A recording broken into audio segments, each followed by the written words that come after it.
नमस्कार. जेवढे सरकारी लोक आहेत, जेवढे सरकारमध्ये माणसं आहेत, तेवढ्याला माझा हात जोडून नमस्कार. नुसता हात जोडून नमस्कार नाही तर कोपरापासून तुम्हाला एकदा राम राम माझं सगळ्याला.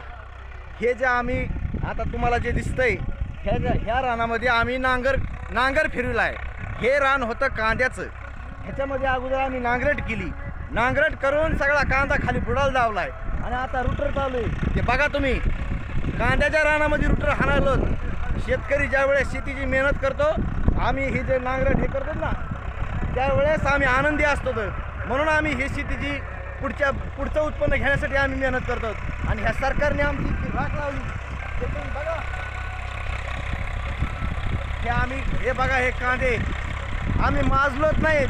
आम्ही माजलोत म्हणून कांदे नाही फेकून दिले, तर आम्हाला ह्या कांद्याचं मोल मिळाला म्हणून आम्ही हे कांदे रानात टाकले. तर आणि ह्या रानामध्ये जेवढा आम्हाला त्या कांद्याचं उत्पन्न होईल, त्या उत्पन्नापेक्षा आम्हाला ह्या कांद्याचं खत झालेलं चांगलं वाटायला आहे.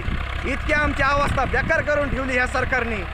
मी तुम्हाला पुन्हा एकदा सगळ्याला सांगतो, हात जोडून विनंती करतो की जर तुम्ही ह्या सरकारच्या लोकांनी जर आमच्या कांद्याला जर भाव आणि आमच्या शेतीमालाला जर भाव जर दिला नाही, तर एक दिवस आम्ही ह्या सरकारवर राऊंडअप हे तणनाशक हाणून जर बुडापासून नाही जर उपटून फेकलं, तर आमचं नाव शेतकरी सांगणार नाही.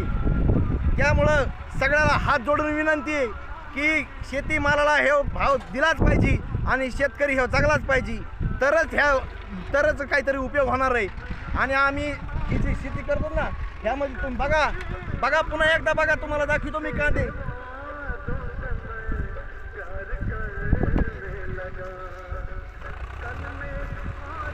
अरे खायला भेटत नव्हता कांदा खायला, आणि हे कांदे आम्ही सगळे नांगरून टाकलेत आणि आता ह्याच्यामध्ये रुटर हाणायलो.